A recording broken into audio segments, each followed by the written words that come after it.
Good morning, church, and happy Tuesday. Welcome to today's episode of Daily in the Word. I'm excited to be with you for my second devotional with you guys today. I hope you're having a great day so far, but let's go ahead and get started with today's devotion. If you watched last week's episode, you'll know that I started out by discussing with you faithfulness, specifically God's faithfulness to us. We're living in weird and fairly unprecedented times, at least within our lifetimes.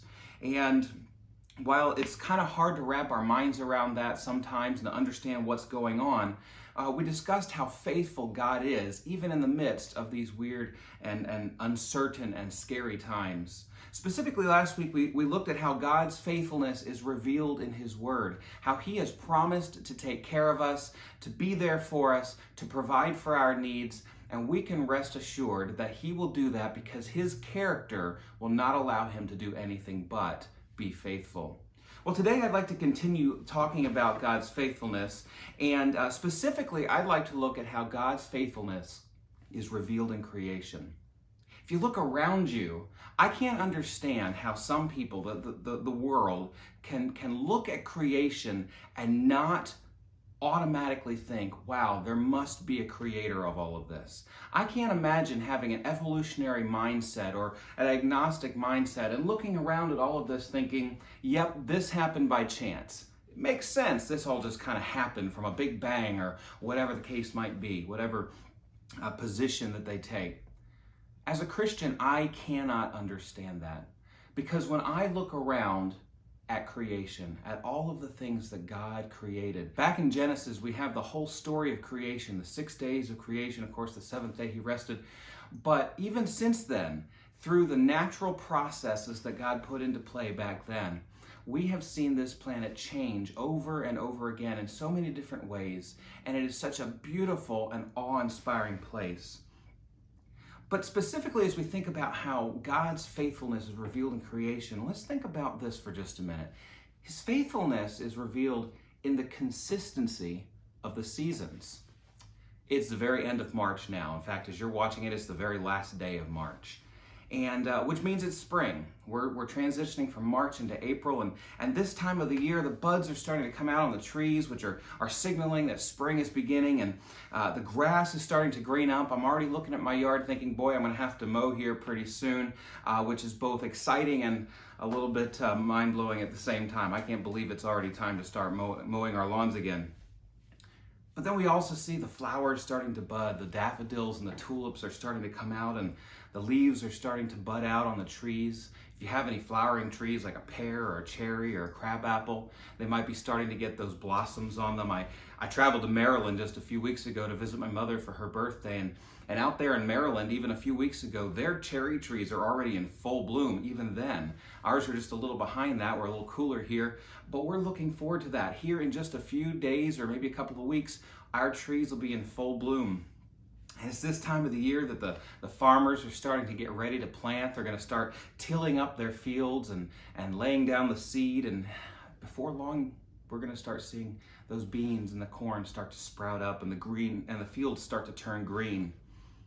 Well, a few months down the road, it's going to be June and July, and it's going to get hot out, signaling that summer is upon us. Of course, it's hot and the days are long. Our yards and our gardens are in full swing. They're in full bloom, and the plants are out in full force, of course, meaning that we're spending a lot of time mowing and tending to the gardens. If you have a vegetable garden, of course, you know that that's an exciting time as your plants are starting to mature and you're starting to see the fruits and vegetables start to come out. Of course, the farmers' fields are also maturing, and the corn's starting to get tall, and before long, you won't be able to drive down the road and see out across the fields. You'll just be driving through that tunnel that the corn creates on either side.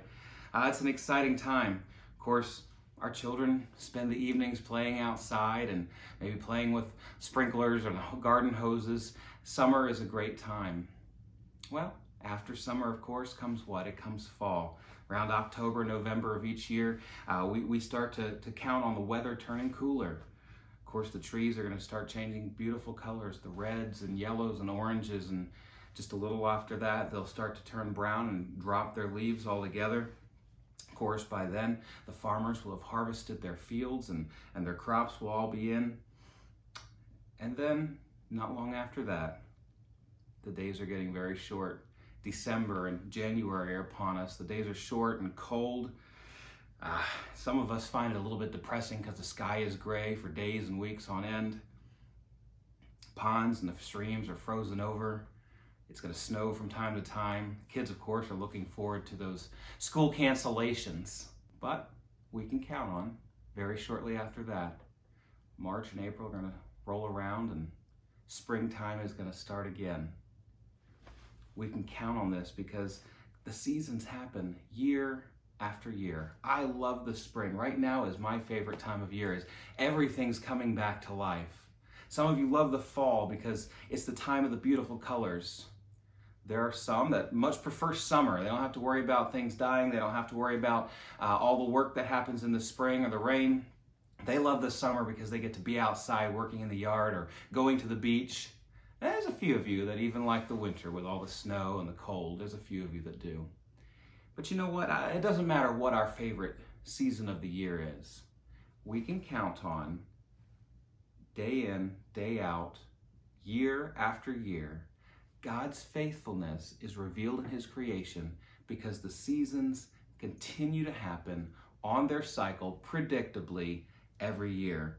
In Genesis 8, verse 22, God says, "While the earth remaineth, seed time and harvest, and cold and heat, and summer and winter, and day and night shall not cease." You know what? As a Christian, when I look at the world and all of its beauty, even those things that aren't beautiful, when I look at the world and all of the things around me, you know what I can see? I can see God's faithfulness. The same one who carved the earth with his hands and threw the stars into the sky. He created day and night, summer and winter. He created each of these seasons. He put them into play several thousand years ago, and they have not stopped because he promised in the very first book of the Bible that this would continue as long as this world stands. And even during uncertain times like what we're in right now, where we don't understand what's going on, we don't know how God's going to provide, what he's doing in the background, and we start to get concerned or worried or scared, we can rest assured God is still on the throne. The one who created everything around us and who continues to keep the seasons rolling year after year is still in control. And as we looked at last week, he is still faithful. And he, the one who created all of this, is taking care of you because he cares for you and he cares for me. Not only is God's faithfulness revealed in the consistency of the seasons, it's also revealed in the complexity of his creations. Back in 2004, I was living in Pensacola, Florida still. I was a student at Pensacola Christian College, and I don't know how much you follow what happens in tropical weather, but 2004 is the year that Hurricane Ivan came through. It made a direct hit on the Florida Panhandle there in Pensacola where I lived, and as a hurricane comes through, it comes through with tremendous winds and with storm surges and with rain. There's, of course, wind damage. Roofs are ripped from homes and houses are flooded. Boats, of course, are thrown onto the land and toppled over and trees knocked down. I remember walking around Pensacola Christian campus after that storm and looking. I saw a place where one of the buildings, of course, the buildings there are all made out of brick and stucco. There's one building in particular that has an awning over a sidewalk, and as I was walking past there, I looked up and I saw where a stick, not much more than a few millimeters wide, had been driven by that extreme wind and pierced into the stucco facade of this building.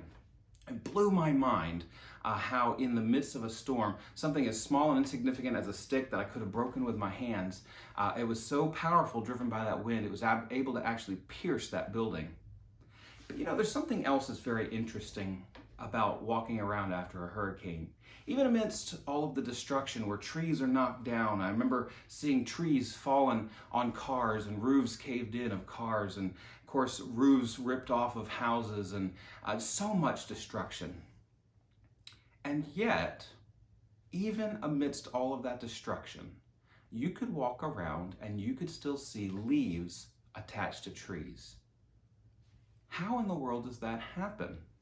How can the wind be so strong that it can drive a stick through a building, and yet the leaves are still clinging to the trees? It's because God created them to be able to do that. There's an author by the name of Mark Buchanan, and this quote that I'm about to read you, of course, is not an endorsement of anything else that he's written. I don't actually know that much about him, but he wrote something that I thought was particularly intriguing to me. I hope it'll mean something to you as well. Listen to the words that Mark Buchanan wrote regarding the leaf. He said, "Behold a single leaf, so fragile it tears like paper, it crushes in your hand to a moist stain, sharply fragrant. Dry it burns swift and crackling as newsprint, pungent as gunpowder. Yet a leaf may withstand hurricanes, stubbornly clinging to its limb. Hold it open in your palm. It is perfect as a newborn's smile. Pinch its stem between thumb and forefinger and hold it in the light. Eden or sunlight bleeds through. Its veins are like bonework in a silhouette. This single leaf, joined to the tree, drinks poison or carbon dioxide from the air and refuses to return in kind, instead spilling out life-giving oxygen.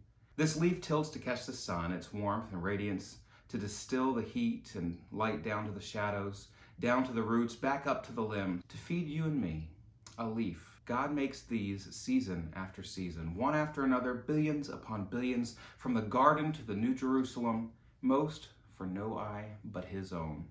He does it faithfully, or else I would not live to tell about it, or you to hear." Isn't that amazing? Something as simple as a leaf that God has designed to be life-giving. He has designed it to be beautiful, and he has designed it, though it looks so fragile, to be so resilient in a storm. Can I encourage you to do something? Take a moment from the busyness of your life. Right now, maybe it's a little less busy than normal because we're all staying inside and hunkering down. But take a moment away from the day-to-day routine.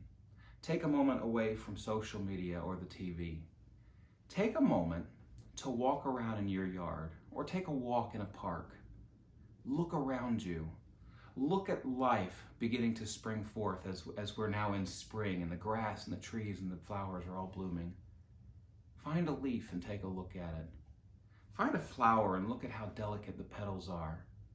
And remember that God's faithfulness is revealed in his creation. The consistency of the seasons, the complexity of the plants and animals that he's created.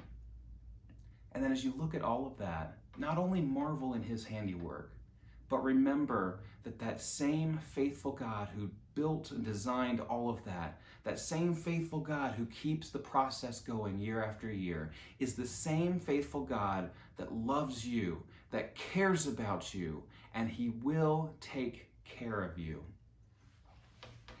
If you're not a Christian, that is your greatest need.